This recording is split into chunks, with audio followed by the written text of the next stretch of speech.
na to, gobyernong ito, ang focus nila, tumaas ang engagement kasi nga bagsak na ang engagement ni Coting ng Norte.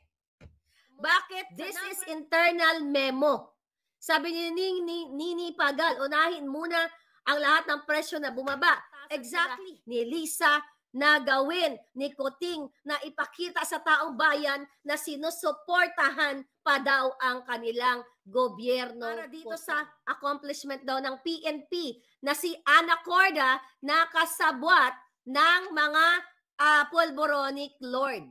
Okay? Ito nga mga kababayan, bago natin ituloy ang video na ito, kung bago ka lang sa aking YouTube channel baka pwede makahingi ng like at subscribe at click mo na rin ang notification bell para updated ka sa aking nilalabas na bagong video. Salamat po. Eto, listen to this. Ito ang atas ni Coting at ni Lisa at ng Presidential Communications.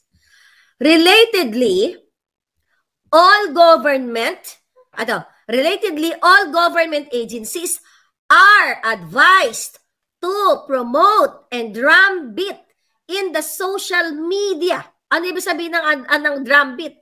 Tumambol ng sabay-sabay. Parang ganon sa Tagalog, di ba? Tigidig-gidig, di ba? Yung mga nagtatambol. Okay, tigidig-gidig. Parang kabayo yun, ha? Ulitin ko. Relatedly, all government agencies are advised to promote and drumbeat in the social media and other forms of communications 5 days before the scheduled kick-off rally, their respective accomplishments that are attributed to the Bagong Pilipinas to measure the participation of all agencies through social media engagement analytics. So, inaatasan ang buong ahensya ng gobyerno na mag-engage ang mga kapulisan, ang mga empleyado ng ahensya ng gobyerno sa social media para tumaas ang buwaka ng inang engagement analytics ni Coting. Nakita nyo kung gaano kahayop? Imbis na tumaas ang engagement ng mga taong bayan na makabili ng pagkain, magkaroon ng trabaho, magkaroon ng maayos na pamayanan, but di puta, bigaon, alpot talaga. Na mga ano na to, gobyernong ito, ang focus nila, tumaas ang engagement kasi nga bagsak na ang engagement ni Coting ng Norte. Bakit sa number 3 inaatasan ang mga ahensya ng gobyerno na i-promote ng sabay-sabay sa social media? The reason why nakarating to sa akin, galing to sa police mismo, kaya nga tinext ko siya, sabi ko, ano nangyari sa'yo? Ba't ka nagpalit ng kuting-kuting na yung Bagong Pilipinas? Sabi niya sa akin, palangga, wala akong choice kung di sundin dahil binabantayan kami ng aming mga superiors. Nakita nyo? Kaluoy man itong mga brusko kong mga palangga. Mag-speak up day kayo, ano kay Coting, ha? Ito, ha? Dali lang. Number 4. Sabi dito sa atas, sa kapapasok lang, ito po'y binabasa kong memo. This is internal memo. Sabi ni Nini Pagal, unahin muna ang lahat ng presyo na bumaba. Exactly. They will spend money, baka ng ina. Spend money dyan sa rally-rally na yan. Imbis na igastos sa mga livelihood programs, sa mga palangga, mga may sakit. Inuuna pa ang rally. Tas babayaran ang mga recruit na mga empleyado ng kanilang one day and may pa-t-shirt na may bago-bagong Pilipinas, forcibly pinuwersa. Kahit ayaw nila, kailangan nilang pumunta dahil tinatakot, sinisindak sila ng kanilang mga superior. Ito ang ebidensya, hawak ko. Nasa mga puso nyo, mga kamay nyo kung maniniwala kayo. Ngayon, ito, by the way, okay, para malaman ninyo, buti may nagpaalala. May nagpaalala doon sa profile.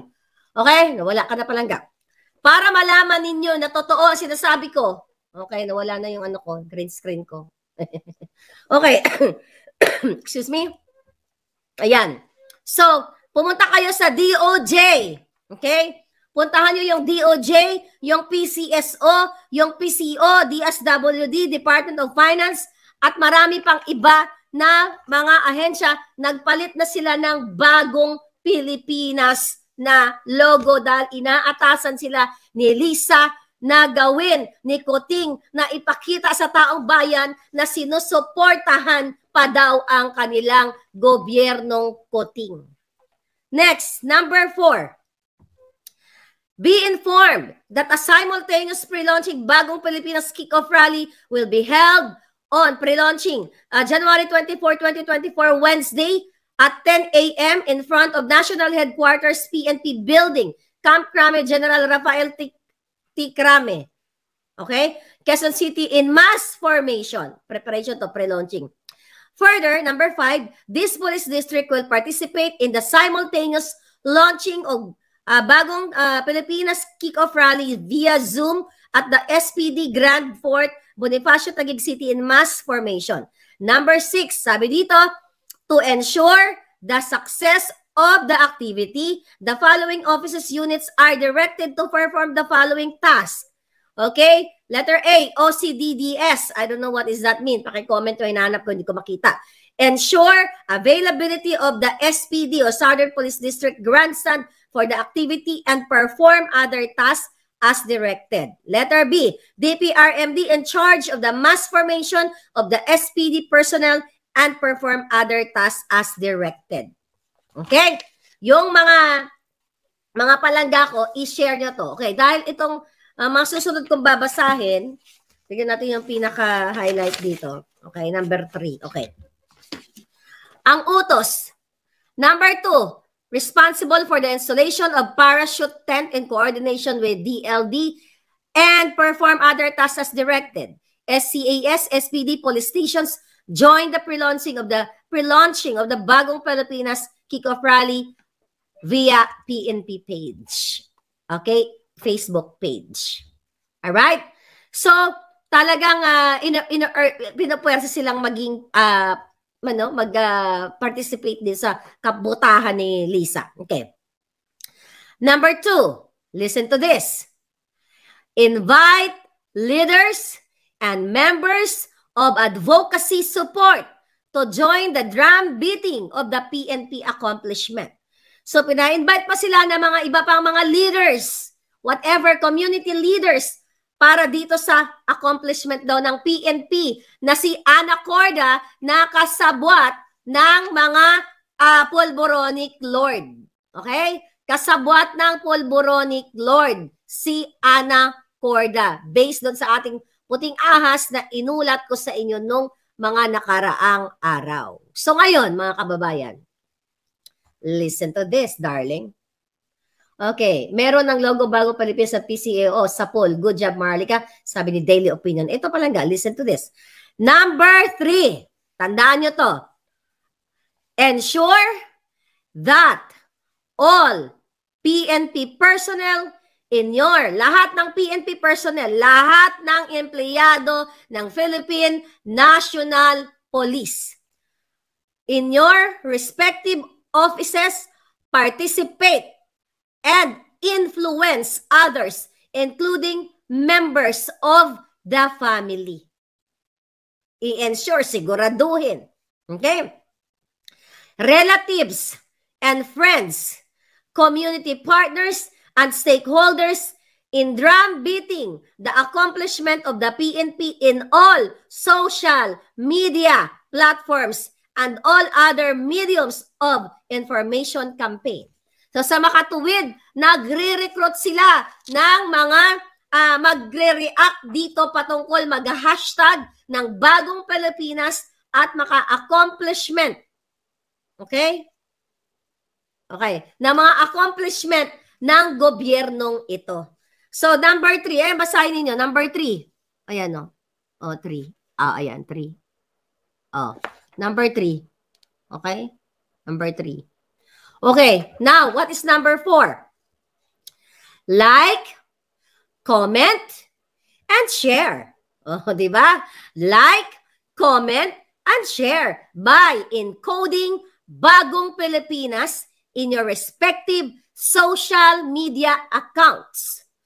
All PNP accomplishments attributed to Bagong Pilipinas administration's brand of governance and leadership posted at the PNP official FB page to increase the reach of the campaign. Okay, basahin. Ito muna tayo kay number 3. Like pala, number 4 pala, number 4. Para makita nyo. Lola nyo eh. Okay, number 4. Okay, dito tayo 4. 4? Kasi baliktad dito, no? Baliktad. Ayan, number 4. Baliktad pala dito. Pero ito, ayan. Number 4. Nakita nyo? Like. Basahin nyo, screenshot nyo palangga. Okay, screenshot nyo dyan sa ibang channel. Like, comment, and share. Nakita nyo? Yan ang utos. Ang utos ng mga buwaka ng inang durugista, sabi nung nag-comment.